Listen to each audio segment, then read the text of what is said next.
Pod Lead'em. Top model. All the cycles. Podcast. Fleet.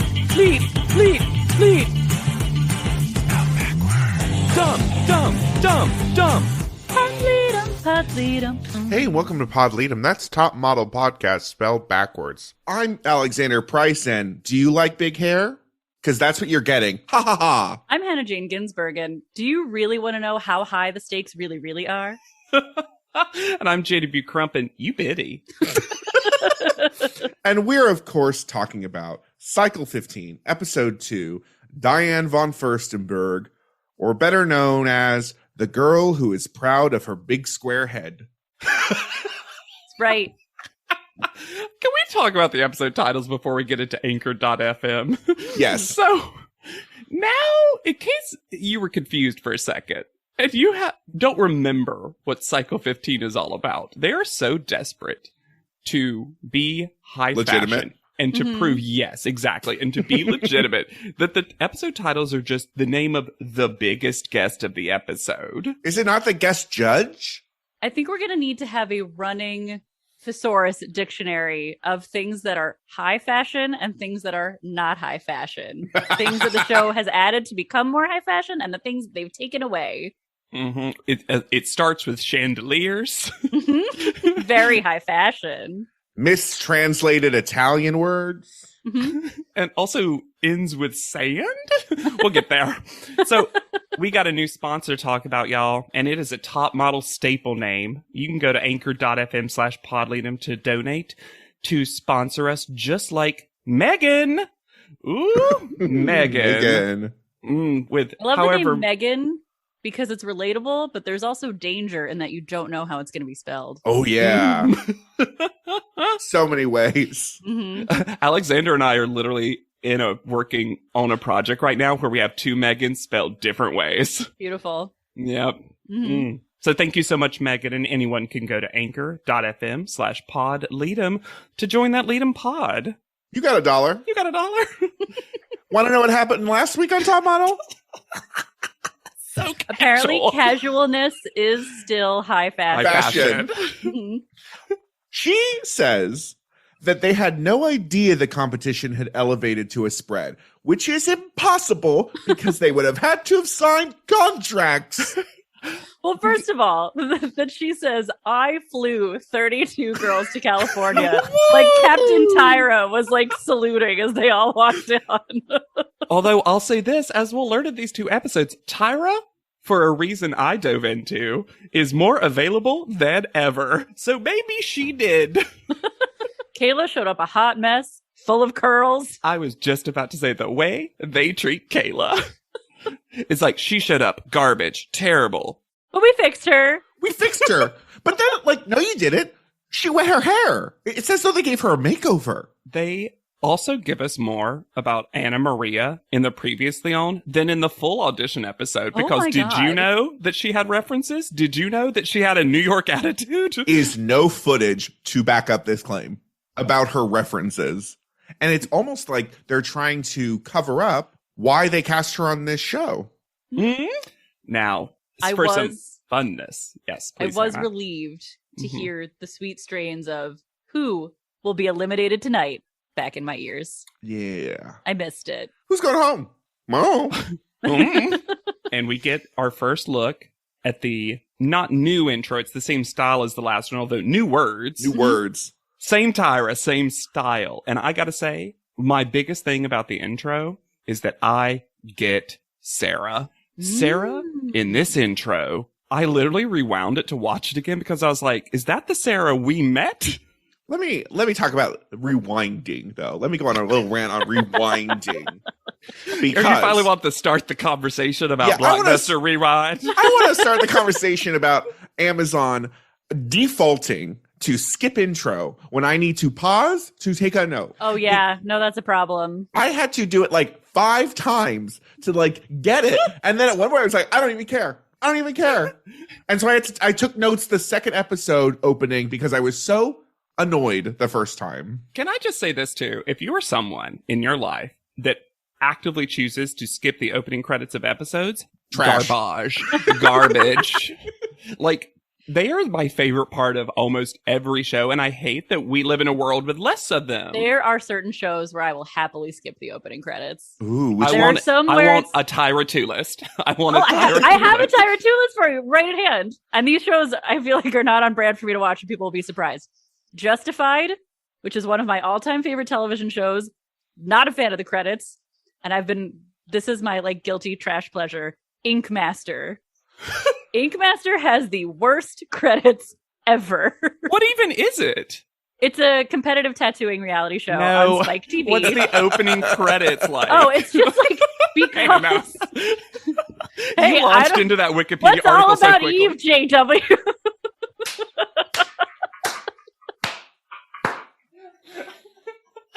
You should not skip that Eve opening credit sequence. She serves it. She sings it, I'm sure. They just always make like they put up 2 pictures of the tattoo artist. It makes it seem like they're about to punch each other because everything has to be the most aggressive version of itself ever. And it's not even a theme song. It's just the same chords over and over again. Like, da na na na na. Like, that's for a good 2 minutes also. They're much too long. Oh, So I'm very comfortable skipping them. Fair enough. So it's not elevated top designers, top photographers, top magazine, Italian Vogue in a different font. The makeup on the contestants feels like a direct rebuttal to last cycle's makeup because I thought they all looked really good. It is very interesting because everyone looks similar. There was no horrible styling. Mm-hmm. They looked definitely like robots for sale. Sarah and Chris got clearly the worst bathing suits. Sure. Because they had the open ones with the bandeau top underneath. Yeah. I just didn't like that Esther's, though, started at her navel. Like, I felt like her bathing suit was so low. And it just because now I'm so worried for Esther on the show all the time, I was like, did you literally try to give her a bathing suit to, like, show off her chest or something? Like, Probably. I don't know. There's a lot of mirror stroking in this opening. I really loved the makeup. And of course, I love the added fake twinkle in the eye. Oh my God. For Anne, Sarah, Chris, Casey, and Kayla. I will say this about eyes, though. How do you have Casey on this show and you have pre-makeover versions of them for the opening credits and you do not have her have glasses and rip them off? Or just that like is look the at moment. you over the top of them. That's the moment. Sexy teacher. Mm-hmm. Casey is 2 things: an awful person and a glasses wearer. My standout moments from the opening are Lexi doing the chorus line, da da da, arms up, bum bum. Kendall pushing the mirror away as if it had semen on it. Chris then cleans off the semen. That's a friend. Yeah. And Abby Lee Jane is tired from her classes at Princeton. So tired. Oh. And then at the very end, Kayla steps on something on the floor and like looks up like, oh, it's a man. Gross. got it. It's a tiny little fallen angel. I know that's the next episode. I'm just happy about that. So we begin in Venice Beach, and Chelsea gives a very accurate description of what Venice Beach is. I understand why they're auditioning Chelsea for the narrator role. Yes. But she is so unenthused. Yeah, the problem accurate, but unenthused. The problem with Chelsea as our narrator sometimes is that Chelsea just seems like she's at a job interview while the rest are having an experience. As we'll find out in the next episode, she's not even part of Big Prank Fest. She just was unaware because she was asleep getting ready for her job the next day. Yeah. At first I thought, is Venice Beach high fashion? And then I remembered, yes, because Romeo and Michelle lived there. Very good point. Smart. And of course, Casey's wearing a shirt that says, I heart me. Never. We know. She's like, I'm from Maine. No. Also, Tara thinks she's on The Amazing Race and being with her sister will be some advantage. And I've got news for Tara. Also, there's a lot we have to wade through in this episode. This is a rough watch. This is actually the first, I'll say this right now. This was the first episode that I had to stop because I was crying. So we'll get to where someone's story hit me very, very close to home. So Tyra got me. But I also feel so bad for Tara, who, from start to finish, feels trapped and does not like anything that's happening. No. Ever. She is not prepared for this. So we are greeted by Harry Perry singing the Top Model theme. I love that. I liked it. I thought it was a good cover. It's not bad. Yeah. Let me tell you some other songs, because he is a recording artist. Some of the titles of the songs are X-Man Can't Save Me Now, Oh, Queen of the Robot World, Great. Time Travel Freaks, Love Jet, and Hot Rod Lincoln. so very transpo inspired. Yes. From the bit of research I did, it also looked like he was very instrumental in trying to keep gentrification from completely taking over Venice Beach and Yes. trying to preserve its spirit and let the artists who really make it what it is do their thing when rich people tried to kick them out. That's incredible. And I hate that the girls act scared of them. What a nice man playing his guitar. Like, And also, you do not have to be threatened. They're on rollerblades. You could tip Harry Perry right over if you got if you got scared. Like even Chris, who's someone I would think would be thrilled to have fun happening. And he's totally Anne's type. One fire breath later, she would have been Yeah. very. He says, the fastest way to start your climb to the top is in your new house. What does that mean? well, there aren't any stairs on the beach. You know what, Hannah? You're absolutely right. I went on such a journey with my impressions of this house because let me tell y'all, the outside look, this is it. This is Mhm. what I want. This is what I need. This is the This is- JW Dream House. Dream Glass house. and lucite. Yep. First level, the framed Vogue magazine covers. Loved it. I love the colors. I hate this kitchen. Yeah. This kitchen is hard to look at. I don't know why they went with medium pink so much. Where is the high I fashion mean, it's Venice in this Beach. house? Fair. Yeah. Yes, but where is the high fashion? The runway. I mean, to me, the nicest part of the house was the runway over right in front of the window. Yes, Cool. that Mhm. was cool. But then how the window opens was not cool. No. I'm glad I wasn't the only one who thought about that. I was like, are you being too Because critical of a window, I'm s- JW? We have tall ladies. That runway didn't stop at the edge of when that window is open, so they could smack their face into it so hard. Can you imagine if they're always walking forward and it's open and their head just peeks out of an open window at the end and then they have to turn around? There is also a disgusting feature of this house. Okay, Oh my that's God. the thing. That's the end of my journey. Because I was like, is this one of the nicest ever? And then Rihanna comes on screen. The only Ugh. time I think we'll ever see Rihanna sad. Mhm. Because they clearly were trying to edit it like Rihanna liked this. Uh-huh. But that was not the sentence that she said. She's No. like, and there's sand on the top level. This sand is literally going to be everywhere in this house. Can you imagine how quickly this pit is going to get disgusting? And this is a spoiler for next episode. They can't avoid the sand room because the phone is there. I can't believe they did something worse and grosser than hard candy runway. Yeah. I can't believe I was like, at least the candies you could get rid of it pretty easily, all Mhm. things said. Ugh, this sand. Can't get rid of that sand.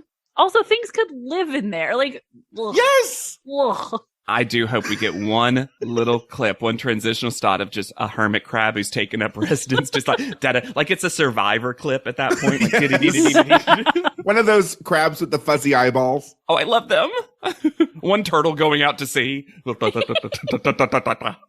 roof deck did look nice, except for the little AstroTurf rug. But Yeah, we didn't need that. But No. that's outside. I get it. Like so many people end up having to have AstroTurf when you're outside. Chris is here to be a matchmaker and says, Anne looks like she hasn't had a boyfriend. What's your type? I thought this was funny. Me And too. having fun was funny to me. At the beginning of the troll, too, her line of hobos are kind of hot and saying, like, as long as he's like under 60, it's fine. He has to be a warlock, and he has to course. spit fire, and he has to know how to make sushi. Felt like she snuck a real one in there. I love it. Anne comes off to me like, well, everyone thinks I'm weird. So this is an opportunity for me to fuck with people and get away with it forever. Oh, yeah. Mm-hmm. And I love sure. Chris's response of, oh, you're going to be single then.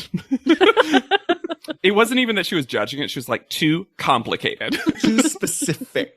The other thing I don't like about this house, I mentioned it before, but is the mistranslated Italian words. We've got influente, influential. And then the translations underneath. Also, in the confessional room, it says modello. The word is modella. Mhm. And then there's a word underneath that starts with an F and seems to end with an R. And I don't think that is an Italian word, but I don't know what the word is. French-er. More French than... But it's only like 4 letters. But they're always blocking it. We'll have to see if it gets revealed in later episodes. If it's an R in the middle of the word, I would think it was the word firsties, because this is another group that's ready for firsties at all times. Oh, those black and white images of Tyra that she's trying to play off as a cover of Vogue were in Italian Vogue. Oh, well. But they were not the cover. She's never been on the cover. You know who has been on the cover? Naomi Campbell. And it was an issue that Tyra Banks was in, but not on the cover. I think that's also a little bit of a criticism of Vogue Italia, though. I feel like... I'd agree. Yeah. Absolutely. But I just like that Naomi Campbell was on the cover. So this is the first instance of one of many, but the main 2 rougher plot lines that we need to, so to speak, for lack of a better word, that we need to talk about. So I think your suggestion earlier, but a little behind the scenes, we were talking like, do we give a content warning for this episode? We don't always give those right beforehand because we're theorizing that you'll probably watch the episode before you listen to our podcast, but in case you haven't, very specifically, we're going to delve into body dysmorphia, eating disorders, body image, bullying, and like I said, first episode that's made me cry and have to stop the episode for a while, so be aware. Yeah, and we have to talk about it, truly. Yes. It's the whole episode. It's the whole episode. Mm-hmm. So Anna Maria, through a lot of audition talking heads, is talking about her weight and how she likes to be thin. Lean. Her word is lean. Mm-hmm. She likes to see her abs. She says a lot. And it seems like there is some real body dysmorphia issues that the show knew of and didn't really care about yet. There is also, we've had instances in the past on this show where one of the contestants will talk about unhealthy behaviors that they have participated in. We've seen this before. We don't get any of that from Anna Maria. We get calorie restricted diet is as far as we get with Anna Maria. So she's not giving the show a lot, though the show is extrapolating as much as it possibly can. Yeah. In this particular scene, she's talking with Jane and some other folks, and she's talking about how I think she said her heaviest weight was 135, and now she's, I think, 110. Mm-hmm. And, the show's really trying to use this as like a foreshadowing conversation, but in the conversation itself, it just feels like a casual conversation, and this was the little that Anna Maria gave the editors talking about this, because to Alexander's point, a lot of the talking heads were much more audition-y feeling. Yes. All these small town girls, they can't make it as models. Mm-hmm. I don't see them. But you're like, all these girls, you don't mean the girls in the house, clearly. Mm-hmm. Yeah. As a little palate cleanser, we get one heck of a captions crunch because now it's time for the reveal of Kayla, and it's done via Chris, who says, the show itself wishes that Kayla was coming out for the first time on the show. Mm-hmm. And they keep trying to pretend that's happening when it is so clearly not what's happening. Happened days ago. And the captions crunches Chris saying, in case you don't know, because she's talking directly to the producer because Chris has made a friend with the production staff. Yep. But she captions crunches in case you don't know to she don't know.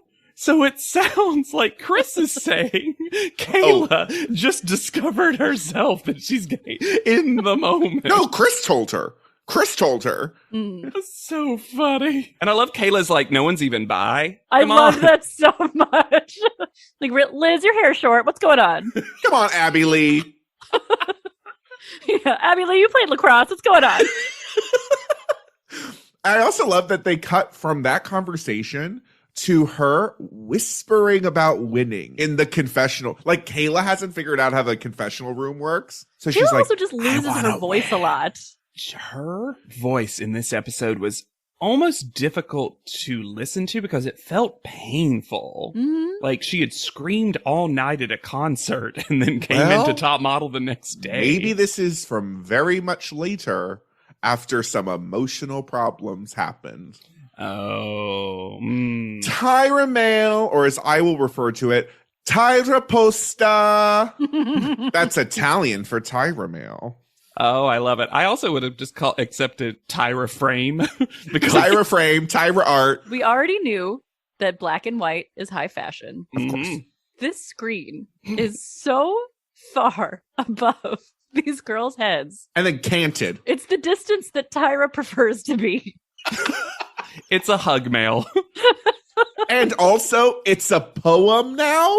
Well, you know what isn't high fashion? Puns and clues. No dad jokes on Top Model anymore. Also, How shocked were you this was not in Italian? Relieved. but it is, to y'all's point, it is so high up that we don't ever even get a good camera angle of it. Like, No! it's always got a And they have sun to- glare on it. To get a shot of them reading it, it's so far above because it has to be above the screen also. It's like they're standing in the sand looking down at these women. Also, as soon as they are done reading it, they just run out the door. Like they've been commanded to end the Tyra Mail and then start a race or something. It was weird. So we head to Hollywood and Highland Center, which was the winner of the 2007 Ugliest Building in Los Angeles contest. Oh my goodness. That's one of my favorite trivia facts you've ever served up. Thank you. It is next door, not part of where they host the Oscars at the Dolby Theater. Yeah, That makes more sense. Mr. J was reaching. And weird fact, my husband, Chris, while we were watching this episode, goes, "Oh my God, I was there that day." He was there during the day and saw that weird runway and didn't know what the fuck was going on. And he had like a repressed memory of Is he being okay? there. He's fine now. Did y'all pause the episode and try to go frame by frame to see the top of Chris's head? We get a terrible reading of lines from Mr. and Miss J. Clearly, this line was supposed to be in unison. What happened? Out of practice, because Miss J was used to doing it by themselves. So ultimately, what's going to happen is this is a runway show, and it is going to be 4 stories in the air. I will say that is high. It doesn't look high. They don't get a good camera angle of it looking high. Yeah. And so some of the fear comes across as really outsized, even though it's like also a clear runway, which I feel like they didn't emphasize enough because that would That's be part of the because fear. If you think about it for a second, you also have to worry about strangers looking up your dress, Yes! which would have been my main issue with this runway. Mine as well. Interesting. Because the other people aren't on a level that the platform is on. They are below them. Uh-huh. Huh. And, No. and it's at night and it's lit up Lit up. underneath them. Uh-huh. This would have been my number one problem with this. Yes. Oh my god, I didn't even think about that because I was already like, this is an impossible runway show and no one can see what they're wearing, but they also can see very private areas of you. They see they're wearing Victoria's Secret's panties. We're going to find out who brought their model basics today, I Well. guess. Well, It's a Diane von Furstenberg runway show, but to Whist, they have to do their own hair and makeup because they didn't have staff there that day. such a I'm twist. assuming it's just so we can get this in-show ad that But- goes from poorly delivered by Chelsea to worst delivery from Anna Maria. But also, we don't get the product. No, we don't. They never don't know actually what say the it name of is. it. Oh, no, they do. It's the InStyler. Thing. Well, but But sure. the name of it is I thought it was something from InStyle magazine. I didn't realize the name of it was the InStyler. InStyler is the brand, and they make the hair tools. So I think that was technically the most important part, and it was just their latest thing. But InStyler is the name We of didn't it. even see like a close up. Really, It was looked like terrifying. He was I would eating not their put hair. that thing. I would not put that thing near my head. No, would It not. kind of looked like a Bop It. Like it just had a couple Yeah. too many like If you little took a attachments. Bop It and a Flowbee and put them together, one hair eating machine is there. And Anna Maria says, for someone who always like uses hair stuff, I can say myself, this is freaking great. Okay. Oh, well, as a long and storied user of hair stuff. Hannah, that's that New York attitude. I love that Sarah didn't even think they would be wearing a harness. Sarah was out Sarah's here being ready like, to fall and die. if we die, we die. For fashion. Lexi is Alexander. Yep. She said OSHA violation. OSHA violation. Because this runway is swinging and bouncing like a springboard diving board as they walk down it. And then when Casey is blind, Mr. J says, stop at the last light. Says, go into the light, Casey. And I will say, it is so funny to me that Casey basically has to explain nearsightedness to the audience. She was like, so Mr. J doesn't understand what bad eyesight is. Also, why not just let her wear her glasses? No one can They see can't see them. her face from that far away. I hope Anne did not use the InStyler because she has to wear the most enormous hat. It's Rihanna's. Oh, I see. I said somewhere behind her, Rihanna is quietly fuming. Yeah, because her bow is out. Her head bow. Well, Should've but been here's mine. the thing. If they got to style themselves, I guarantee you Anne made the choice to wear this hat. They just said hair and makeup. I don't know if I assumed the hat was part of the outfit she was assigned. These clothes are ugly. There's a lot of long, baggy sweaters over short office dresses. Yeah, what? Mhm. Jane is in a real chill cardigan, real loosey-goosey cardigan. Speaking of ensembles, I'm normally pro Miss J's style, generally speaking, but this khaki blazer with the big sleeves pushed up over the long sleeve No. graffiti shirt was not my favorite look for them. No. Although their Anne face was Was one of their pretty good. best micro impressions ever. Also, to add into how dangerous this runway is, there are stairs up and down onto the runway. Why? That multiple people fall. Because when Anne does it, you're like, sure, Anne's going to fall off of Then something. Anna Maria does. And She I was like, literally and- almost fell off from those fucking stairs. And then Casey's face that sends us to commercial break where she just goes, "Whoop." Like, I'm sorry. Casey doesn't strike me as someone who wouldn't try to keep her face model-esque. So She that pulls must have it been back pretty quick. scary. And then at the fucking end of the show, Mr. J is so bummed that no one fell off this runway. Oh, no serious injuries? But also, they didn't learn anything. They didn't learn anything from Well, this team. Not only did they not learn anything, Mr. J makes this whole big point before the show happens that they are going to be judged on this. And you know what they aren't? Judged on Judged. this.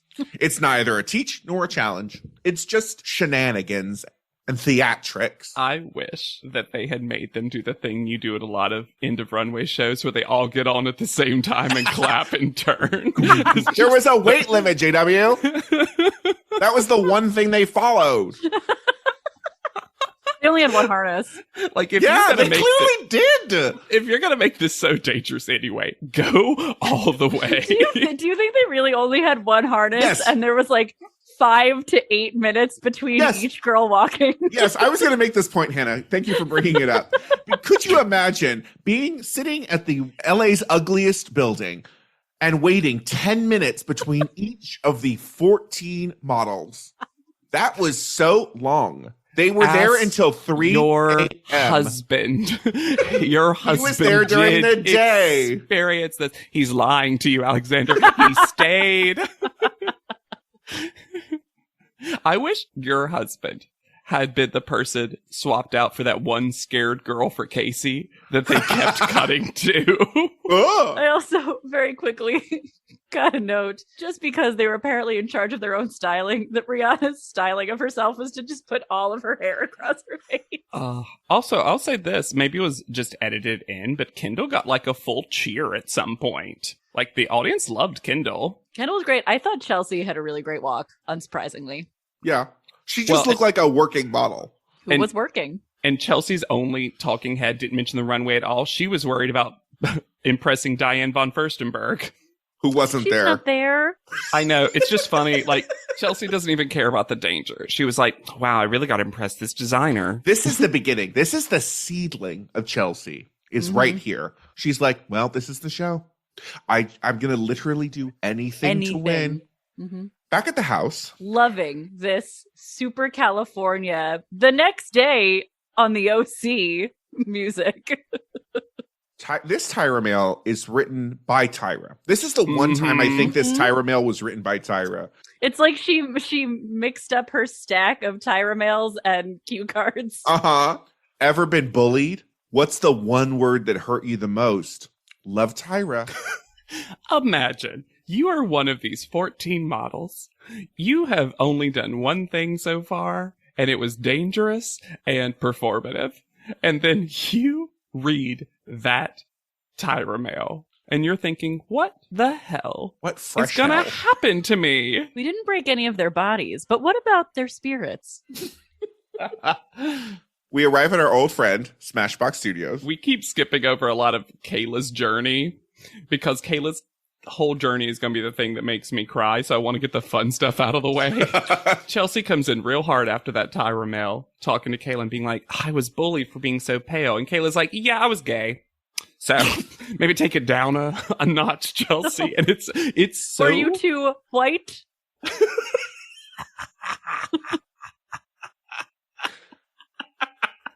It really hit me hard, Hannah. Oh, but yes, now we're at Smashbox with Rip Shirt time. This also proves immediately how inconvenient it is to stay in Venice Beach. It is not easy to get to or get to places. Right. But they had to source that sand locally, so. Mr. J is wearing a t-shirt that says Band Geek. Number one, I don't believe he was ever in the band. Number two, also, that was the worst thing that you were called. Yeah, that was my big, absolutely no way. The thing that band geeks call themselves? Mm-hmm. That's the one that hurt you the most? And the amount of preparation they did to make sure that this rip would happen seamlessly is hilarious. Because this is weird. I've been in a sketch where I needed to rip my shirt off. And you make sure the collar is cut just enough because that's the hard part to get through. But they do a full hexagonal chunk out of this shirt. And I'll give them credit. It comes off real smooth, but it's so obvious what's going to happen. It's so funny. So he nonchalantly rips it off to reveal creative genius. Which, number one, hate. But also, you know what else I hate? The placement of the words. Because for some reason... I knew you were going to say this. It is... The V is so deep that the words are touching the collar. Alexander, I watched this, and I was about to make a note about it, and I literally just read, Alexander's going to talk about this font. I don't have to worry about this. The journey of me learning how much you care, and I think the journey of you learning how much you care about fonts and placements and word is so funny. I'm petty. It makes sense. You're exacting. You're a perfectionist. You would have fixed those Thank words. And speaking of being a perfectionist, I should really let this go. But when Mr. J says, this word did not define who I became as an adult, it's 2 words, babe. Also, I'm going to argue that Band Geek to creative genius is actually a pretty normal pipeline. So I think it did define you in some But ways. also, I don't believe you were a band geek. I don't believe you are a creative genius. So double lies. Can you also imagine anybody who's in band watching this and being like, oh, am I supposed to feel bad? Bad? Because I'm in band? Because all those band people be fucking constantly. Oh, yeah. Yeah, that is what they do. Mhm. Making out with so much spit. Mm-hmm. They've got really good breath control. Oh, And then good we get fingering. a weirdness, which is, I hope you all have your word. So at some point, theoretically, that means they got prepped that they would have to come up with what eventually becomes their, quote, bully word and their, quote, power word. But also, that phrase of I hope you all have your word also implies I hope you all were bullied enough to give us fuel for this shoot. Oh, the range of the bullying that happened in high school for these different folks is... Look, this is one of those things. Ooh. This is just so very Tyra Mhm. in the gulf between good intentions and terrible execution. This is Tyra in a fat suit. Yes. Yes. Yes. Because clearly bullying is bad. And if you have a platform where you know you're able to communicate directly with a lot of young women, talking about bullying could be very cathartic. It could be really important. It could make a difference. You can see how the seed of the idea was good and then it sprouted into a trash tree. Well, because there is no investigation. It is all surface. And I'll talk about it now. The fact that they think that the solution to bullying is not to end bullying, but instead to make you reframe how you see yourself is already a flawed statement. And it just, The other big I mean, there's so many big problems, but one of the big problems that I have with this also is that so many of these women are still so close to when this was actually happening. They're 18, they're 19, they don't have distance from this yet. And we'll get this in a little bit when Tyra comes to visit and sees Anne getting emotional and says, oh, it seems like this is really close to you. Yeah, because it was happening 4 months ago. Yeah. Before Tyra gets there, we meet the photographer. I'm glad that there was a female photographer for this shoot.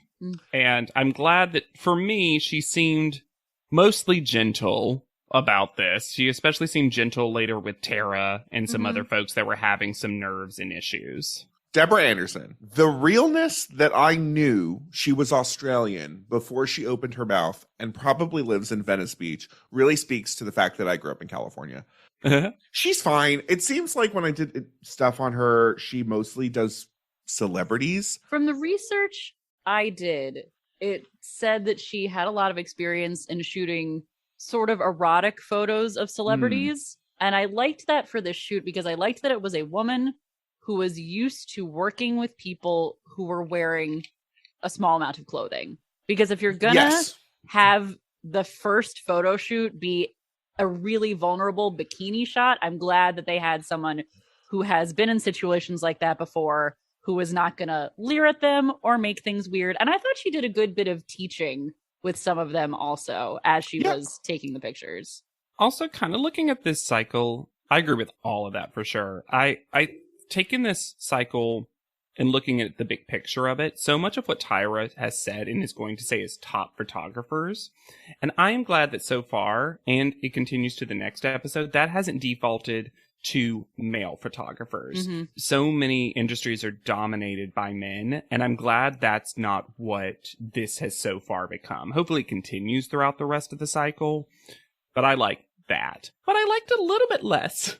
Was that everyone on the crew of Top Model has learned to snap, and so we get a lot of punctuations of, yeah, and I just don't need it. We've also got a lot of new people. So Yes. we have Mark Andrews, who ends up, spoiler, doing 7 episodes this season as a body painter. He was a body paint knowledge specialist for 6 episodes of Skin Wars. Nice. So it wasn't body painter is just makeup artist with a new name. It's legitimate. Isaac Prado, same thing, has worked with a ton of celebrities doing body painting. Damian Carney, who is hair, he on his website, he says, These are just a few of the adjectives often used to describe the creative genius of Damian Carney. Then no adjectives after that are They were said. above the photo. Okay, that makes sense. I went through the same journey. And then he says, a natural in front of the television camera. Okay, thank you, Damien. Thank you for that. And then Anika Patrickson, wardrobe. 35 episodes in wardrobe of Tabitha Takes Over. Ever heard of it? She got a good wardrobe.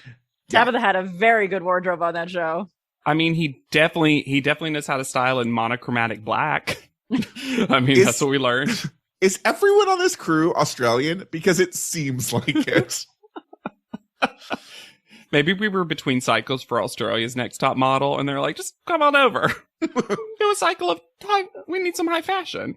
Lexi, continuing her tradition of having names in her mouth, Well, says that Anna Maria is emaciated. Look, Anna Maria looks really, really thin. She Yeah. does. But she's also surrounded by women who are extremely thin. Mm-hmm. So the way she is othered by this episode makes me very uncomfortable. And very specifically, considering the other contestants, I think it's a weird line for the show to be so okay with Anne's body proportions and type, and then come so hard for Anna Maria. It feels like either we're not being made privy to things that Anna Maria is saying that's concerning people, but if we're not, we need to be. Because it's exactly what you're talking about, Hannah. It's not coming across as we're worried about Anna Maria. It's coming across like we're bullying Anna Maria. Yeah, it's coming across as ironically. we don't like looking at Anna Maria. yeah. Well, we also don't get a shaky camera, steady cam on Anne's body, but we really do on Anna Maria's body. Like, it seems like someone was like, go, get that angle. And I feel like the show sets up this dichotomy between the two of them.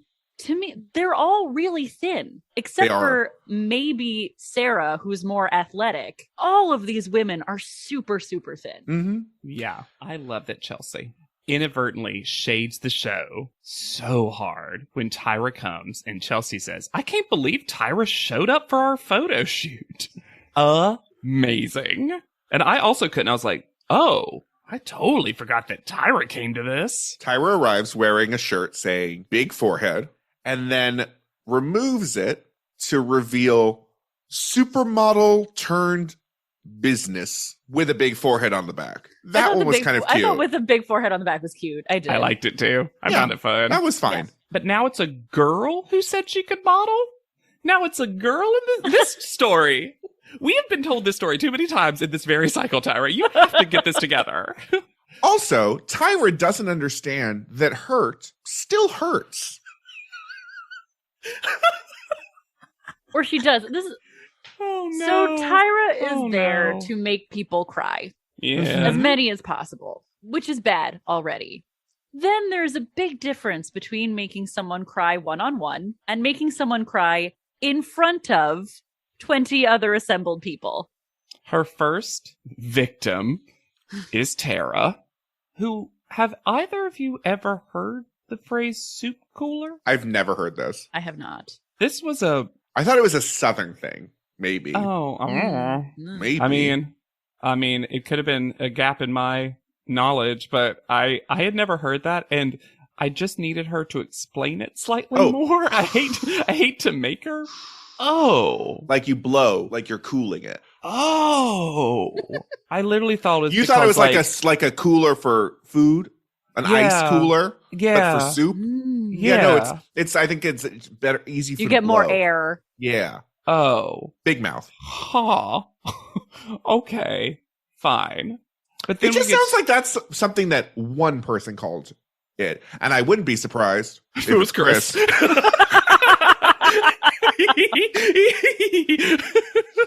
Tyra also says, back to your point, Alexander, which was so well stated about putting all the onus of healing from being bullied on the person who was bullied.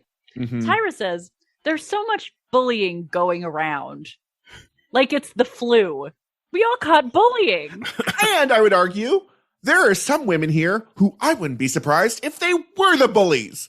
Like, I'm sorry. Lexi's bullied somebody. Oh, yeah. Absolutely. Anna Maria seems like she's bullying people in the Talking Heads. Chris has bullied some people. She's just gotten away with it because she's funny, and that's still bullying. It's But- just... Bacon pick watch. Bacon picture watch. Oh, We I have love that discovered- the listeners came for us about it ain't drippy, it's bacon. And I'm sorry. I know that is now correct. When I look at the picture, it still is gross looking. We And also didn't explain the cat. The cat No, is I still won't. unexplained. Cat is also bacon. Now it's all bacon. When Tyra, right to Anne's face. And they're about the same height, so literally right to her face. Mhm. She says, "When's the last time you cried about that?" I was like, Tyra, you gotta be less obvious. Come on. There was at least a moment of sunshine, and that was from Liz, because Liz Yes. gently touches Anne's shoulder and is like, "Hey, we were talking about that today. Like, Mhm. hey, we're good." I'm like, "Thank Yeah. you, Liz. Thank you for that." Yeah, absolutely. So if you don't know, before we get into it, because we're gonna buoy back and forth between what the words are, and I think we can just say them now instead of Yeah. at the photo, the Yes. panel, and some plotty stuff. They both picked a quote unquote bully word, and then they picked a quote unquote power word. Now, beyond the words themselves, the idea is to take the bully word and basically create a synonym that sounds better. Which again, to Doesn't happen. Alexander's point, is putting all the onus on the victim of bullying. But Mhm. beyond that, half of them, if I'm being generous, understood. Real generous. Uh-huh. Half of them clearly weren't bullied that much, so they made something up. Yep. Uh-huh. And then some of them just decide full different. Just a left field different. Especially Chelsea. Well, because Chelsea might have been a bully. Because there is She was a there is 13-year-old supermodel.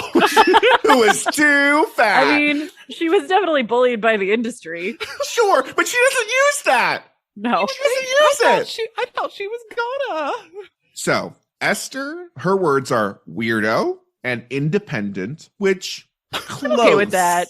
Close. I'm okay with that. That Yeah. works enough for me. I think She was I trying to don't say think- unique, but a different word. I don't think it works. I think Esther played the game smart.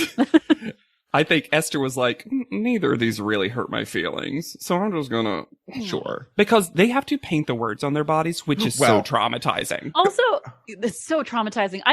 Was there just one instance of the power One. word? Okay. One. Okay. That's the other thing. So this actually seemed. But they were I also supposed to really show off the power word, which in Tara's case totally Ruins screws her it. over at her job of modeling. a few people, but like, so they get their body covered in their bully word, which we didn't think this through or speak to any kind of specialist about what that might do to some people. Mhm. And then they get one place, and maybe they get to choose where it is. Who knows? It's unclear, but or maybe they allowed it for one person because Yeah. they were really having a day of it.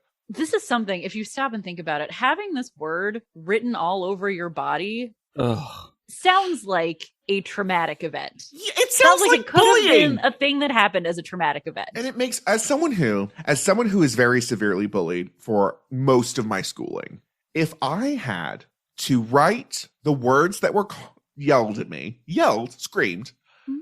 across my body, and to make it seem like it's not a part of me when it's literally being shown as my entire self, I don't know how this wouldn't be traumatic. Like fully PTSD triggers everything about this experience. Well, and also to not be prepared for it. Because I can No. see a version of this where the idea of the photo shoot, if people knew that that's what the photo shoot was, and then said that they would be a part of it, there's a version of the idea of this that could Yes. be powerful, but to be sprung upon you, To be forced to do it, Yes. Yeah. In a sort of cheap bid for extreme emotional reactions. Mm-hmm. You know what really made me sad? And I actually think it was Tyra's best of her talks.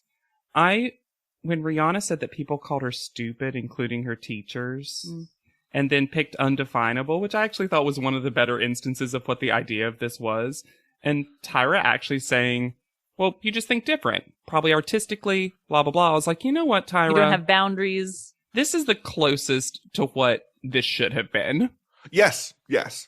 Mhm. And then we go right to Lexi, elf ears to unique. And I'm like, no one called you that. No one called you that. No one looks at each other's ears in high school. Not a thing. No one came up to you and was like, elf ears. And you were like, why? Why If anything, do they call you I? like, if anything, they call you like Keebler elf, or like they would be specific. They wouldn't have said elf ear. Ooh, You know just what? Lexi elf bullied ears. herself about that. Yes. Yes. Can you imagine going up to somebody like, Keebler elf, always with those cookies in that tree?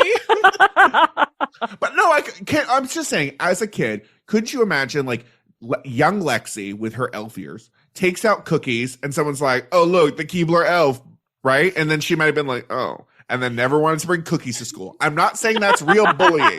I'm just saying that is something that could happen because kids be dumb. So True. I Kids are dumb. I truly love that. I truly love that Lexi was like, I loved cookies. I could not eat them. we all know the kid that like I bought had tuna. to switch to Pepperidge Farm. You all know there was one kid who like brought tuna and was like, ooh, smelly fish. And then they're like, well, I never ate tuna again. Oh, Like, yeah, that's absolutely. something that happens. For sure. I'm not saying that she got bullied for her elf ears, but her power word is unique. Chelsea decides to make a little pun journey for us. When she See, says, this is something that I could believe she actually got called. I think this is fair. This might Yeah. have happened once or twice, but to do Casper and then for the power word to be fearless, a pun on ghost stuff, I think was accidentally brilliant. But also, Casper was not scary. Casper was the friendly ghost. Canonically, yes. Also, Chelsea doesn't seem overly friendly. So maybe that was Also- what was bullying to her. She was like, I'm not friendly, and I will not have you refer to me as such. Also, I think I am as someone focused. as someone who has them, clearly what you would make fun of Chelsea for are the freckles. Yeah, I feel like people actually make fun of freckles or even the gap. Part of me is like, good for you for not reliving your trauma. Yep, Because what are we exactly. going to say to you? You weren't actually bullied about that, Chelsea? She Secret dared challenge. them. She dared them. I think Chelsea is low-key our most brilliant person this cycle because I even think that she said the pale thing earlier to give us the footage. And then our biggest bully is next, and that's Casey. Now, I will say this. Her bully word is something that unfortunately I have heard Yes. a lot of my friends grew up being called. So And we've there heard was, this on Top The Model show. before. Yeah. Ebony, right? I think talked about it. I think Kelly did too. Yes. Yeah. But Casey's word is Oreo. That's her bully Mhm. word. And then here's the thing. Her power word just two is words. one yeah, sure, but beyond that, it's one of those that doesn't really, and I guess what synonym were you going to use, but her power word is Nubian Queen, and it's, I don't know, these don't follow a narrative journey No. the way that Casey wants them to. But also, Because this is Casey also one of the is more a bully. Casey is legitimately a bully. We've seen it. This is one of the more traumatic words to have written all over your body, though. Like, this is one True. that I just... I agree. But also, I was shocked that they weren't hit with a trademark warning. Because that is a fully trademark name for a picture. What do you mean? You know what I mean? Like, I don't know.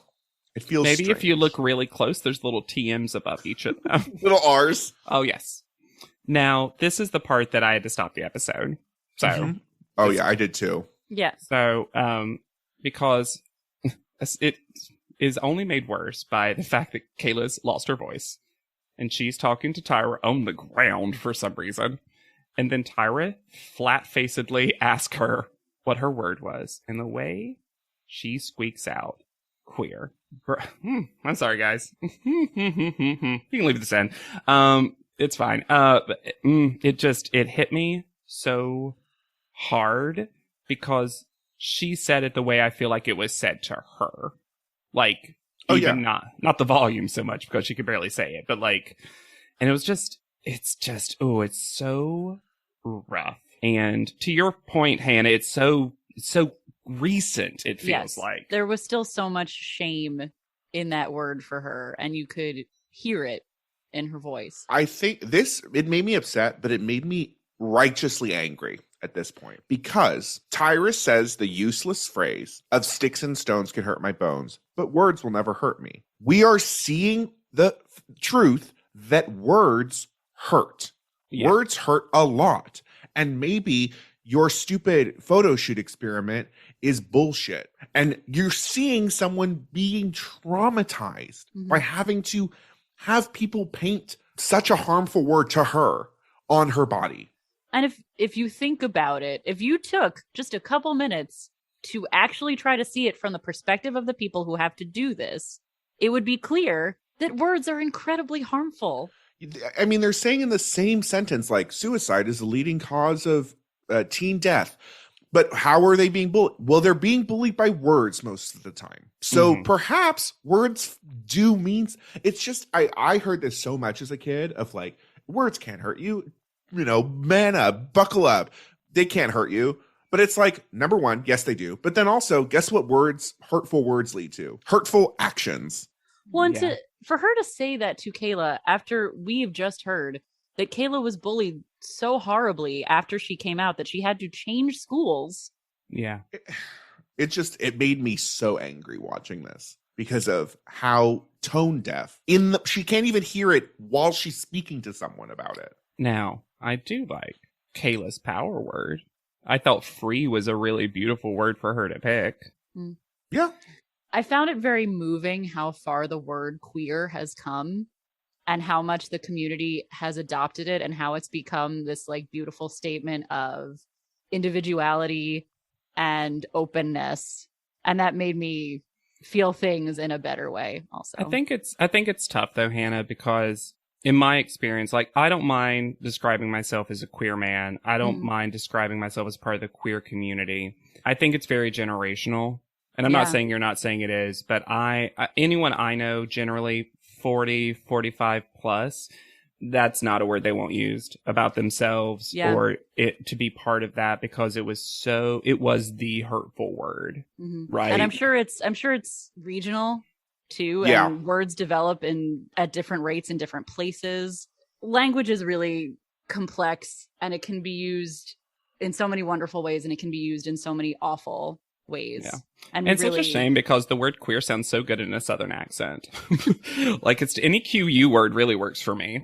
And I like JW use queer as like inclusive. When I think of queer community, identify as queer, it also means queerness, lot. Yeah. Queerness, but and it's also so much who's saying the word too, right? And we're gonna see that modeled in this episode with other words as well, but like so much is who is allowed to say these things, how they're saying them, and all of these nuances just go totally past the show in this episode completely.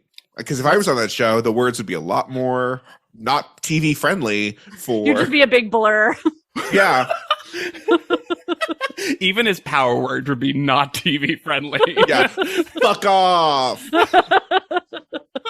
Let's cleanse with Kendall and Jane because both of them decided to not start the conversation. Kendall goes from lanky to fierce, totally different. And then Jane, trolls sweet, the show. Perfect. This is the best part of this episode. And also the placement of the power word. Yep. Hannah, do you want to say what they were? Would love to. So Jane's bully word is big face. Never called that. Word, never called that. Her power word, big square head. And it's coming out like drool from her mouth in little cursive font. Did anyone else jump to Third Rock from the Sun? Yes. Yes. Yes. I just love that Jade's like, my power word, please call me Big Squarehead now. BSH. She said, I went from 2 to 3 words. That's the power. That's the power of math. Tara's broken. Tara doesn't even need to be bullied. Tara's broken by the fact that she has to model. Tara's broken that she's been dragged here by Chris. Yes. But here's the thing. So apparently part of the challenge is to show off your power word wherever it's written on your body. They decided to write Tara's power word right under one of her bikini straps. Yeah. So she is forced to not have it tied around her neck the way it's supposed to be and figure out something she can do with this one little strap. To hold up her top. Also, I'm going to say this. If you were placing the power word and her power word is luscious lips, why wouldn't you put that on her face near her lips? Like, it's literally, it made more sense if they'd put it where Jane put her word. Or like right on her chin or Even on her neck. Why there?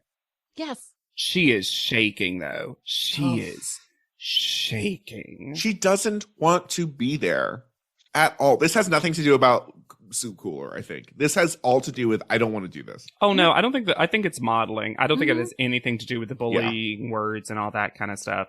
The only thing she likes about this experience is hanging out with her sister. Yeah. Yes. The other person, we didn't talk about it, but the other person who the photographer's like, you're stuck. This is not working, was Rihanna, because she had it on the underside of her arm. So she had to hold up her arm in this way. And they're like, change it around. Don't do that pose. And it's like, that's where the fucking word is. So anyway. Liz also has a tough bully word to have written all over you. We say too much from not Liz in this episode. Yeah. Yep. Her bully word is mutt. And then her power word is biracial beauty, which Tyra later in the episode will get wrong. Changes. Yep.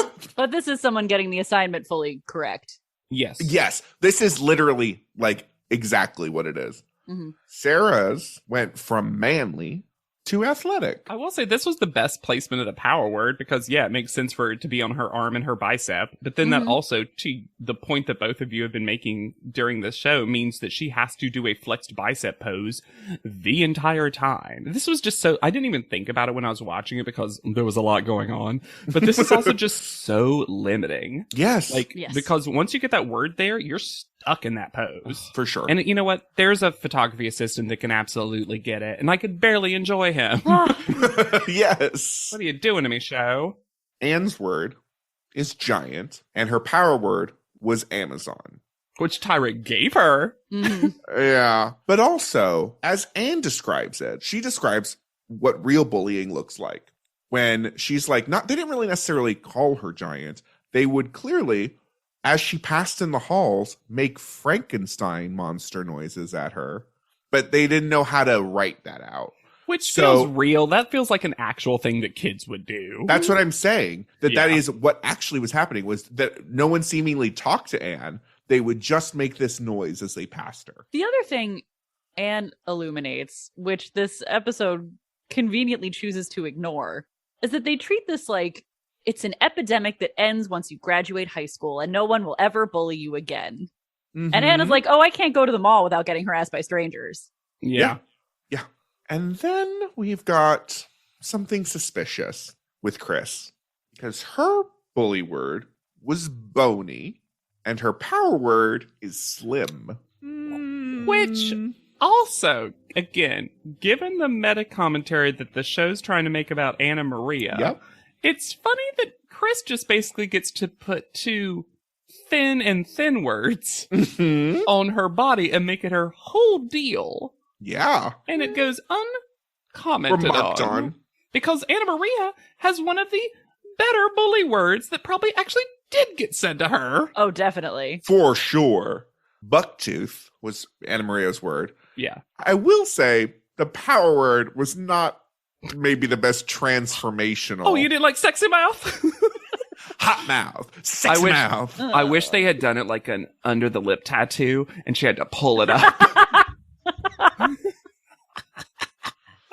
Oh, that got me. What, me and JW choosing two different lips to pull apart? Yeah, I do the upper lip and Alexander does the lower. Just the whole thing. Then, were y'all ready for the surprise additional guest star of which Jane is a No! huge stan. Only because Amazon spoiled it for me in the description. Demi Lovato appears to PSAS. I didn't remember this at all. Yeah, and they're great. This has been a big thing that they have done for a long time. Like Demi Yeah. Lovato, for a long, long part of their journey, has been Until the alien stuff. Yeah. Yeah. Yeah, well, you gotta pivot. You gotta keep keeping it fresh. But so it was actually a really good person to have on the show because anti-bullying has been a message for a long time. I couldn't get this website to load, which made me sad. Oh, I did. It's much better now. Oh, good. They have videos.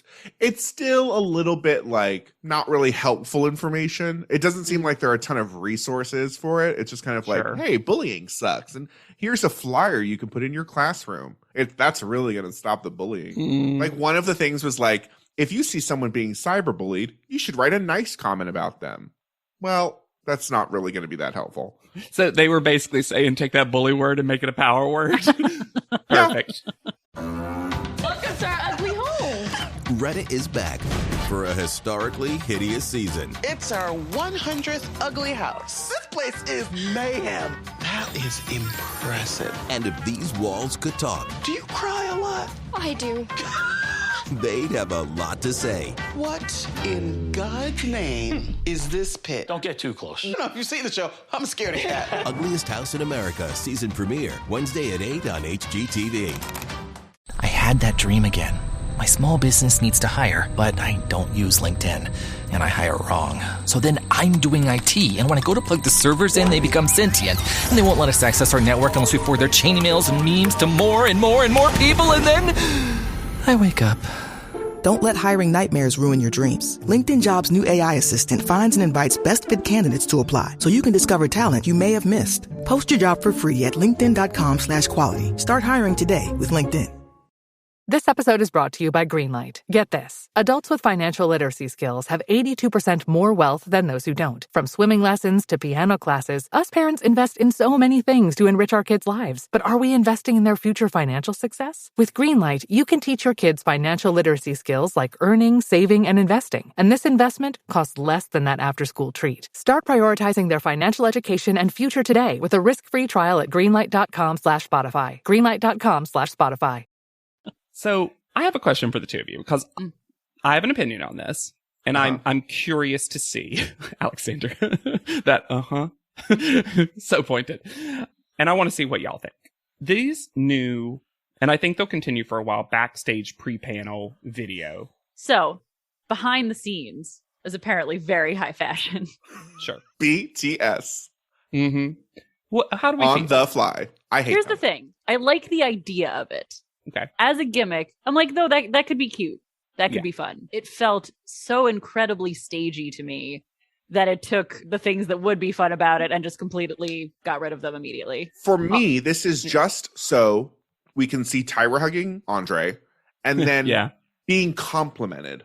Yeah. It's all about Tyra being complimented and also showing like, see, Tyra knows fashion people. Mm-hmm. I'll always take it over the fierce rules of modeling storybook. Oh, yes. No children were harmed, so that's good. Yeah, I do think, both of you are accurate, that the idea does feel good. And I always like a reality show that shows a little behind the scenes-ness, and they actually did in the audition episode too. So I was like, oh, maybe this will be a thing. I kind of wish it was a little more of it. I wish it was actual backstage and not, and now we're filming the backstage stuff. Mm-hmm. Right. Because that bell ring, unnecessary. We also didn't get death mail. No? No skull mail. Just ADR about how No Pamela time. looks. Too many people to make cry. No time for skull mail. Also, what did Mr. J actually say in that ADR thing where Mr. J said, one of you will be going home? What did he actually say to make Rihanna make that expression? That's what I mean. Rihanna is here to react. She is here to put a gentle hand on a different part of her body any given moment. One hand, two hands, face, chest, ready to pat herself. She could do pat your head, rub your tummy. Oh, easily. And make it fashion. This panel room is as It's though... very high fashion. Okay, it's as though someone's like, I need it to look like a European studio. Have I ever been to Europe? No! And there are tiny little pictures on one column wall. What are they? Why are they there? Why are the women told to scissor effect in from both I thought sides? that was fun. Oh, I love the scissor effect. The chandeliers are on overload. The whole thing made me think high-end bathroom. Like, it felt like there needed to be an attendant giving mints. They give the That's dollar. why that sun is there for no reason. Yep. Yes. Yep. It felt very soap opera villain to me. Head of a magazine, soap opera villain, Sure. Models Inc. And then I know it's the title of the episode, but I forgot who the guest judge was going to be because it's an episode about bullying. And yet we bring in Diane von Furstenberg, who has bullied someone on this show. That she has. But now she's president of whatever. So she's and grown. whatever is very against bullying. Mm-hmm. Let me tell you about a couple fun facts I found out about Diane von Furstenberg. Did you guys know that she married a prince? And she was known while she was married to him as Her Serene Highness Princess Diane of Furstenberg. Of Furstenberg.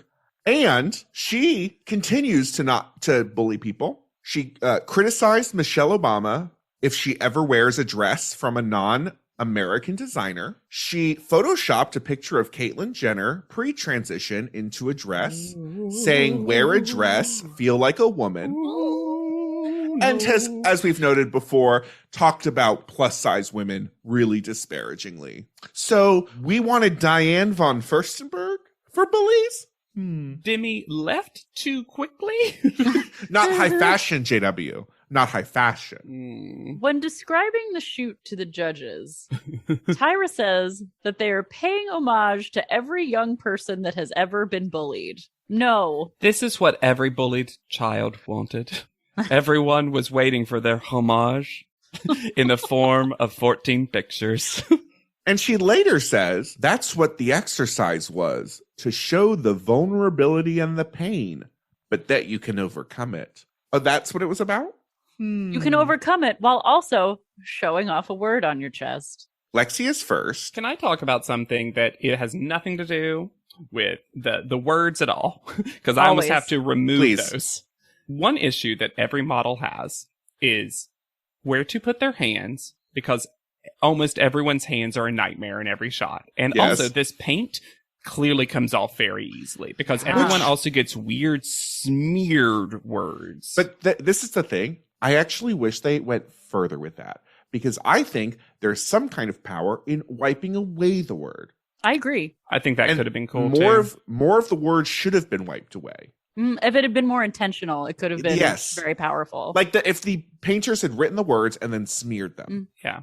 And then the only one that was super clear was the power word. Exactly. Yeah. But that's a lot of thought that this photo shoot did not have. This is a very good photo of Lexi. Yes. I think this makeup and bump it hairstyle are very good for Lexi. She really takes a 70s, 60s aesthetic. You know who? She could have been our first mod girl. Oh, imagine. She could have been mod. Imagine. Yeah, I think and to talk about this photo shoot, I did like the 60s-ish styling of I like do too. We're writing like it's almost feeling like a laugh-in moment.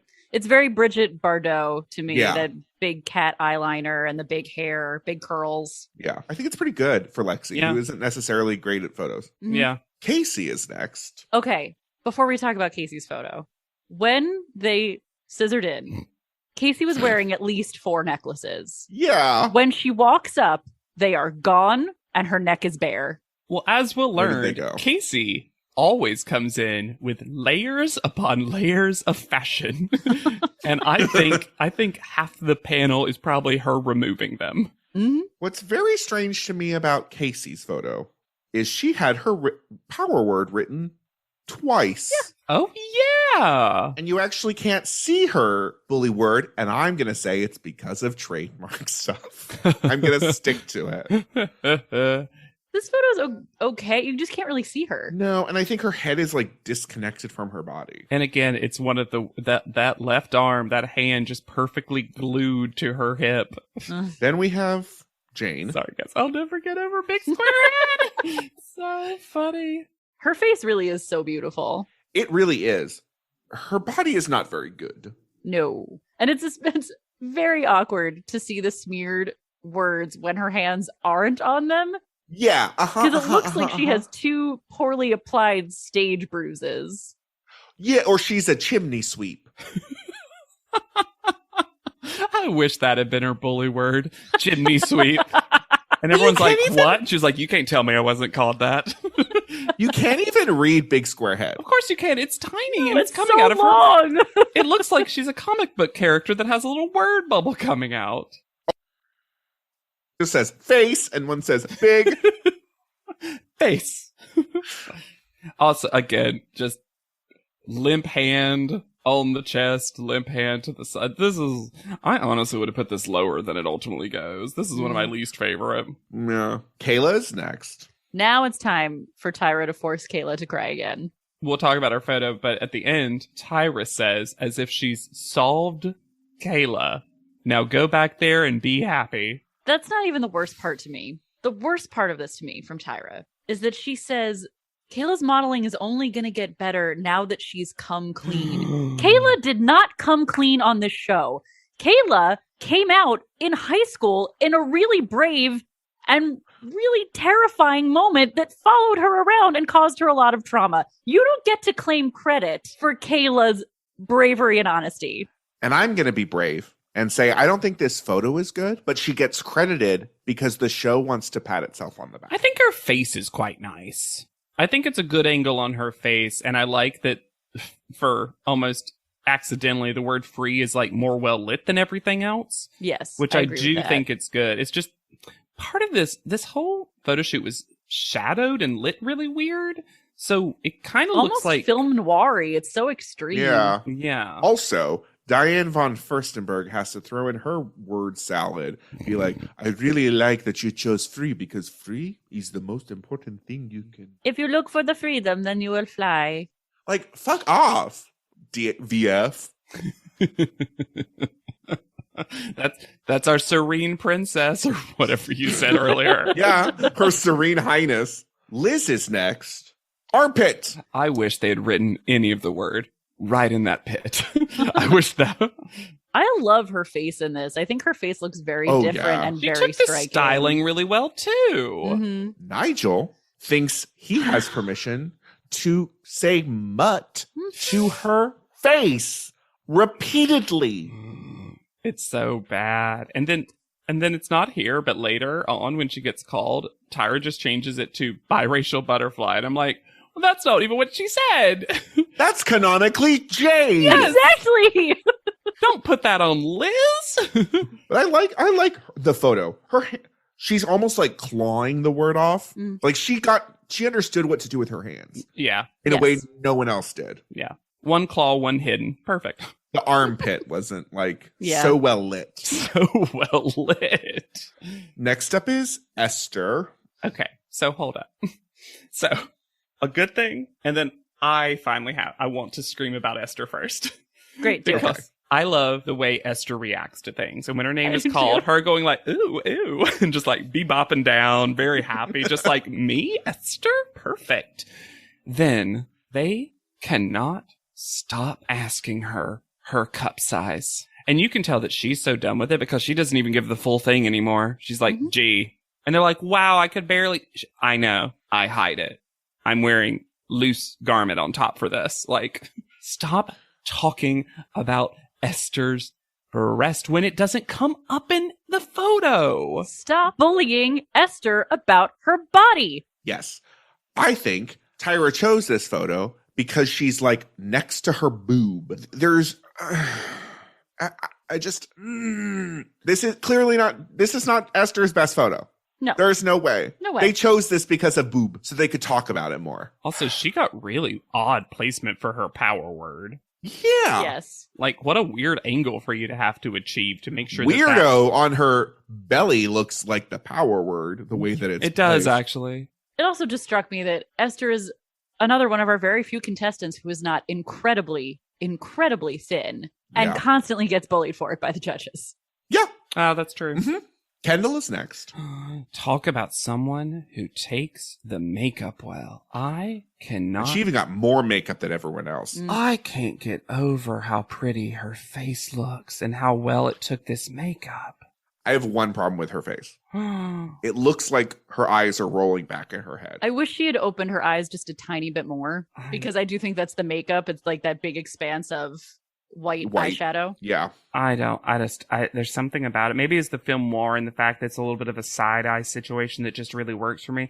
There's a part of me that just wishes her body kind of wasn't in the photo and it was a super close up beauty shot. Because the body is awkward. The body's really awkward. We learned that Tyra doesn't know what vertebrae are. Yeah. Are you ready for my new Andre Leontali micro impression? Please. Your spinal cord! It was a loud micro impression. Yeah. You gotta pack it in. You gotta pack a lot into that little impression. Sarah is next. You know, this bandeau top is so low. So ill-fitted. It's another person that I generally like the face, and that's it. That's the journey. I don't really like the face here. Really? I don't think it's as pretty as she is. I agree. It's not a good angle for her. No. Also, in addition to Esther being bullied about her body, Andre's being a little bullying about Sarah's body, telling her that he doesn't like the muscles, when her word is athletic. Yeah, I thought that too. I was like, beyond the fact that you're kind of body shaming her in the bullying episode, but also that's literally what she's saying was the thing that she was bullied for. It's like, no, yeah, I'm telling you that. I'm telling you that that's a thing that that has been commented on. Didn't like. Now it's Tara's turn. And then this whole song and dance of like, I wouldn't have even known they were sisters. Well, yeah, they don't look alike. Yeah. No. It was unnecessary to announce it. This photo makes me feel so uncomfortable because it looks like someone's forcing her to undress. And then for Tyra to say, don't be obvious. So you should put the strap in your mouth. First of all, that would still cover up the power word. That wouldn't solve the issue that she was trying to solve.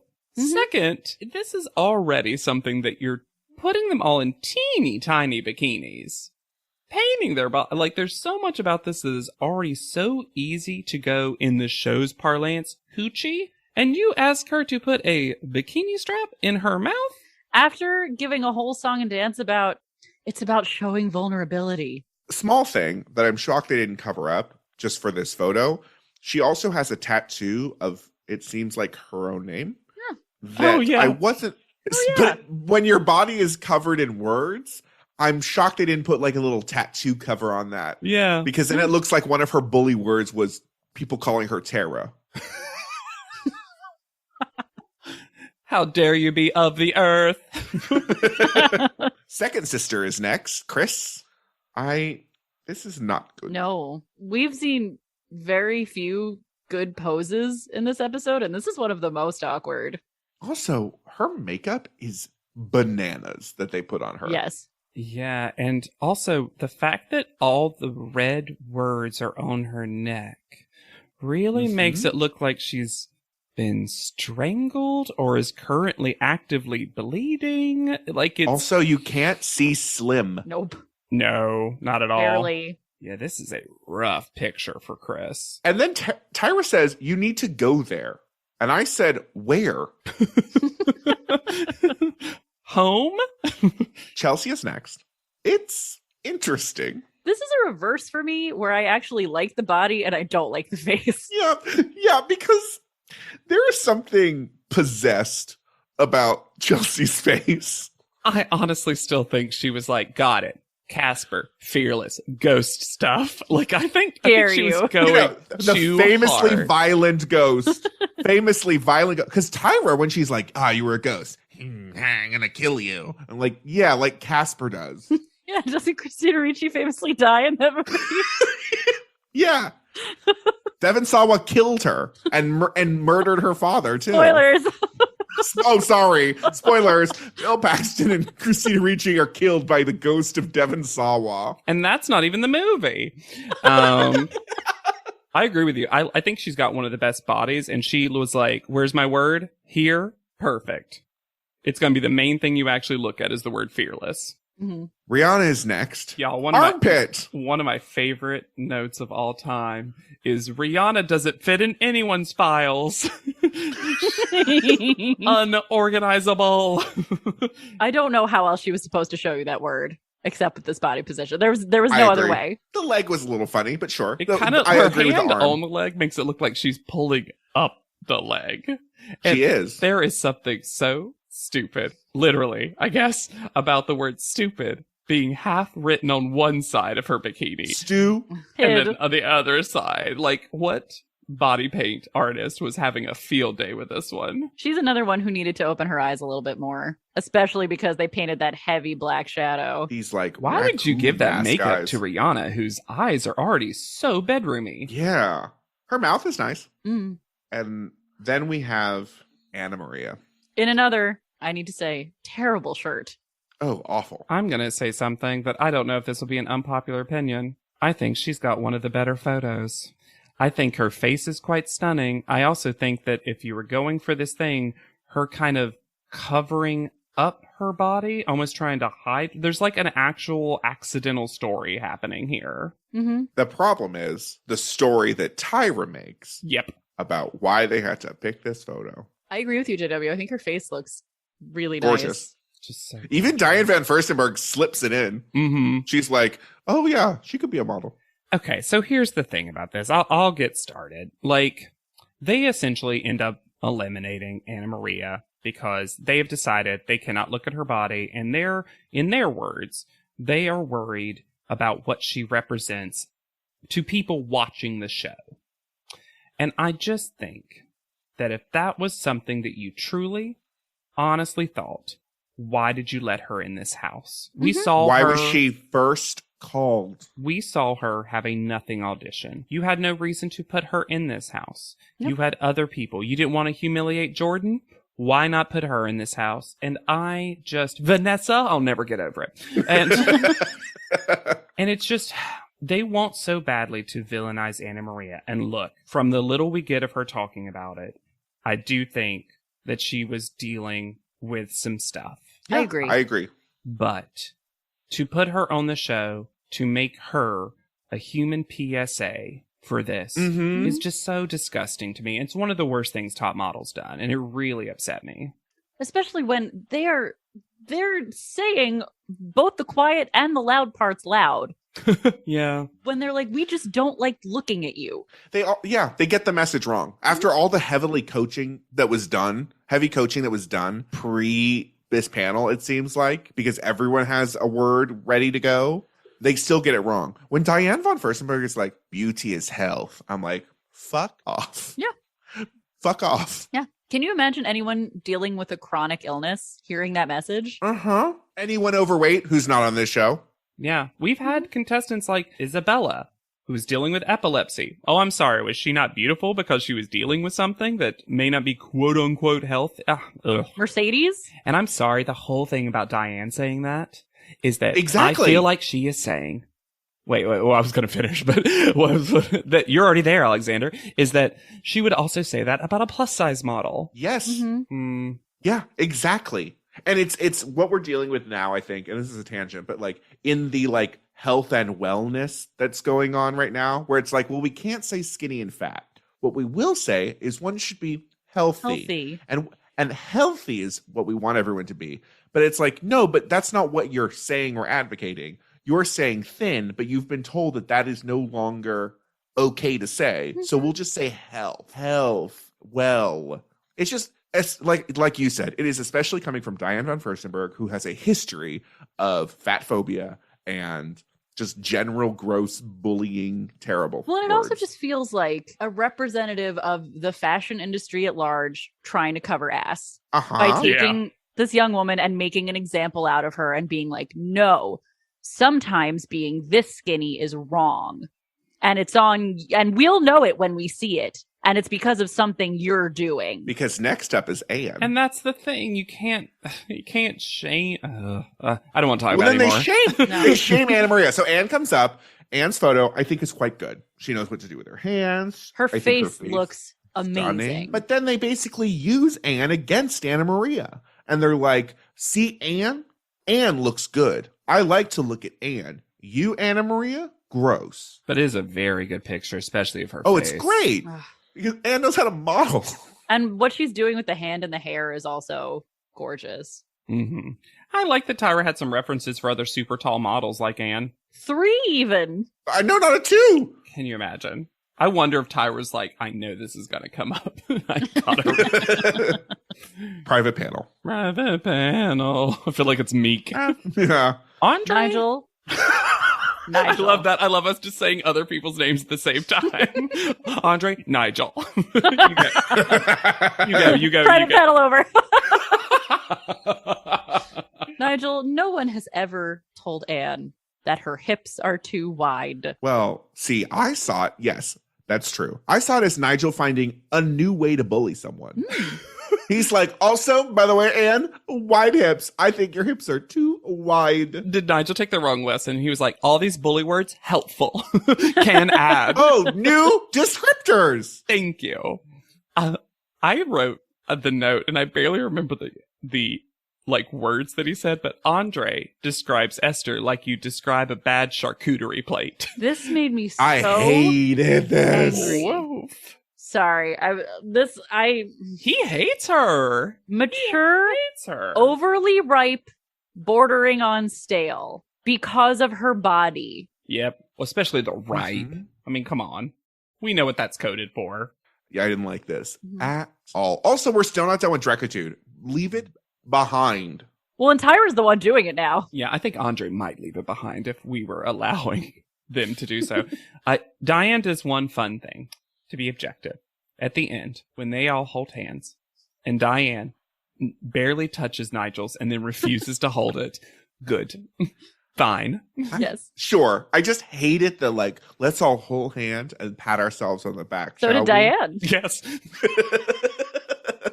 Princesses don't hold hands with commoners. She was still patting herself on the back, though. Yes. She's like, image rehabilitated. That's Good why work, that Diane. hand wasn't free for hand holding. She was patting. She was for patting both. Patting both. Oh my gosh! If I ever have the next time, I'm pre-writing a joke for the real world. The next time I feel like a friend is patting themselves on the back too much, I'm gonna be like, ugh, what a Paddington bear. Anyway. Only if they're bears, JW. Yes, perfect. Only if they're obsessed with marmalade. Who isn't? See, Hannah, you got to learn about the queer community. We love marmalade. Hannah, I'm both gay and British because my hands are always covered in jam. I do like, and I love this about the two of you. I want to praise the two of you. I want to do my own anti-bullying. I love that this podcast, even when we have to dive into the murkiness, a real stupid joke can just bring me back. I hope that happens for the listeners too, because sometimes these are rough to get through, but like a good classic marmalade joke can really, just the wholesomeness. Bring it around. Bring it around. It's the sweet to the sour. There is no mention of digital art. Oh, that's true. I guess it's just a foregone conclusion now because we will get it. And there's no mention of sharing the prize. First call out, doesn't get. Well, are there gonna be prizes? Who knows? Are there going to be challenges? Who can say? knows? That's a good point, though. Maybe we'll have to see, because maybe she just knows that there isn't a challenge next week, so she doesn't mention it. Or maybe prizes are gauche. Which is a shame, And because Not high fashion. we talked about that we like that. I hope it comes back, actually. Me too. First call out. And Correct. correct. I'm gonna say it though. I liked her picture, and the fact that she gets second, there's a part of me that, even though I think Anne deserves it, and maybe I'm just thinking about how many she's gonna get, I would have almost given it to Kayla. But I think I'm just giving it to her because I feel like the show tortured her. Well, that's why they give her second place. That's what I'm saying. I liked her picture quite a lot too. Sure. And Kayla's they're all hashtag free Kayla. Free Kayla. We did it. Chelsea is next. Yeah. Then Kendall. Then Lexi, who I think should have maybe been higher. I agree. I would have given her third or fourth. Yeah. Then Liz also should have been higher. Yeah. Biracial butterfly. Yep. That's where it comes out. Then Abby Lee. Then Esther, who I'm kind of surprised they put where they I'm did. surprised they put her that high. And then God is Good, Chris. I love a quick God is good for any instance. It's so Southern to me. Then Rihanna. I would have put Rihanna higher, actually. Yes, probably. Higher than yeah. Chris. Well, yeah. And then Casey and Sarah is third from the bottom, which it wasn't great, but it wasn't third worst, I don't think. Which leaves Tara v. Anna Maria. And Tyra starts whispering. So interesting. These two ladies that stand before me. Yeah. And then Rihanna starts nodding along to Tyra's PSA about thinness. I think they were all directed to nod. I think there was a producer on the side holding up a nod sign. It is so... We talked about it, but it is so disingenuous to have this fake concern about beauty standards and thinness when there is not a single plus-size contestant on this show. And you're treating the one woman with anything bigger like a sideshow freak. Yes, and then we're going to send her off and tell her to eat more. What is this gross recipe that Tyra concocts of avocado butter toast that she wants Anna Maria to eat? I do love that Anna Maria is not giving Tyra anything. A limp hug. Good luck, ladies. Doesn't even walk towards them. And then just being like, I don't want you to lose work because you're too skinny. Eat a sandwich. Okay. And Anna Maria leaves being walking the weird line of, if you actually think that this woman has a disorder, and we've all said that we think that she is having some body image issues potentially. Yeah. You know what the solution isn't? Go eat a sandwich. I hate it when people say that.